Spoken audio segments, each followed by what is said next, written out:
How you doing, everyone? So I wanted to do a video on kind of what I would see when it comes to detailing a vehicle and what I would expect out of a detailer when he's detailing my vehicle. So these are just a couple things. They may not apply to your vehicle in particular, but give you a good idea of things that I would be looking at and things that you might want to consider and be paying attention to when you have your vehicle detailed.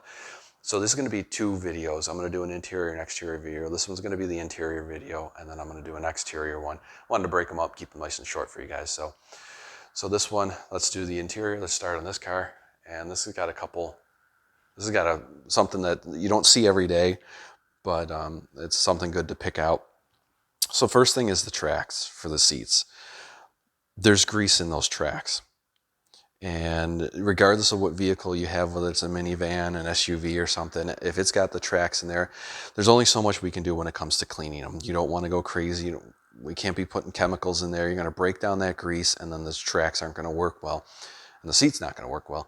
So just like with this car, if those tracks were getting really filthy and gummed up, and we start cleaning them out all the time, you're pulling out grease in that. Now that track's not going to work well. The seat's not going to go back and forth well because it's not greased anymore. So, and especially with this car, because that's the only way into the back seat, that's going to get used a lot. So one of the standout things with this car, and in most cars like this, you got the rear deck lid, right? So you want to get that cleaned. So that should be vacuumed, or if it's hard, this is actually, like a carpeting type material. So it'd just be vacuuming it out. If you got a hard plastic, obviously just wiping it down. But the nice thing with this one, these seats fold down. So it gives me easier access to get back there to clean that. But then it also exposes something else, an area that gets dirty right here, right behind the seat, right up against the back of the seat and starting to get down in between the seat and that deck lid. It'll get dirty and it needs to be cleaned. And that would be something that if I had this car, that'd be something I would be watching out for. I would actually probably come back here and flip down the seat to see if it was cleaned. So that takes care of the back. On the front seat,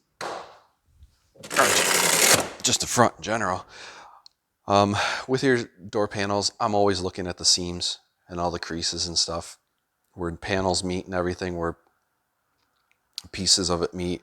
I'm always looking in there to make sure that got cleaned out, because if you just come through here and you just wipe it down, you're not going to get right in tight, right up against and in there. You're not going to get in there. You got to get in there with a brush or something, especially if it's dusty or dirty or something like that.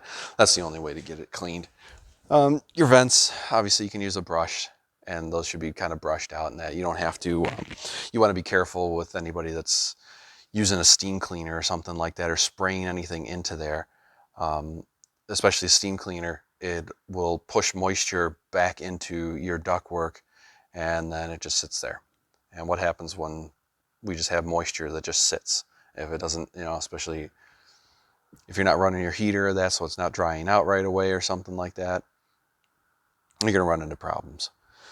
But my big thing would be, let's see back a little bit more, would be where all these panels meet, and making sure those creases and stuff and those seams and that are all cleaned out. Some of them are really tight, but you can get in there. You can get in there and you can get them cleaned out. And especially if you spill something in that, you're going to want to get that cleaned out, and you should be able to get it cleaned out. There should be no problem with getting it cleaned out. The other thing would be in between the cushion and the seat and that hump. That hump, that transmission hump, some vehicles are really tight, and that track will be right up against it. And on a rare occasion, the only way to get that cleaned out is to actually pull the seat out. And that's something I charge extra for. I would expect to be charged extra for, because it takes some time to take that seat out and make room so you can get in there and get it cleaned out. And especially if something got spilled down there. So if you got food or water or something, or a drink or something, milk got spilled down there, that's going to cause an odor. And the only way to properly get it out and make sure you did get it, is to pull that seat out. So that's something I'd be watching out for. And I don't eat much in my vehicle, but that's something to pay attention to and make sure that got done. The only other thing is the seat itself. So these seats recline, as do most seats. So in between the cushions, you can't just shove a vacuum cleaner in there while the seat's completely upright and expect, if there's anything in there, to expect to get it out. It's not going to come out. I've tried hundreds of times, and every time I fold the seat back, there's always stuff in there. It missed it. It never gets it. Even if you shove the vacuum, if you can put the hose right through to the back side of the seat, doesn't matter. So that's something, where this gets folded back and you can get in between both cushions real easily. And then in between here, all vehicles have this. They'll have this little plastic piece covering everything and hiding everything. So then, getting in between there, that'll get gummed up on both sides. It'll get dirty, and you can get that cleaned out too. So that's pretty much it for the interiors. The door jambs I usually always take care of on an interior detail. To me, it's presentation, and it's the first thing you see when you open up the door. So when you're checking your vehicle for the first time after I've detailed it, and you open up that door and that door sill's filthy dirty, just a bad impression right off the bat. So I always make sure that's when I take care of them. Every detailer is different. Sometimes I even do them when I do an exterior detail. It just kind of depends. So that's pretty much the interior. I can't really think of anything else offhand that would be something that I would be watching out for. Steering wheel, make sure that's nice and clean. It's going to feel different. If it's clean, it should feel different. And you'll notice it as soon as you put your hands on it to drive the car. You'll notice that you should be able to tell a difference, especially if your vehicle hasn't been detailed in a while. I can tell. I'll go through the summer and I won't touch it. For like 3-4 months, I won't touch my steering wheel, and then I'll go clean it, and then the next day I go to drive it, and I'm like, oh my God, this is different. It's nice.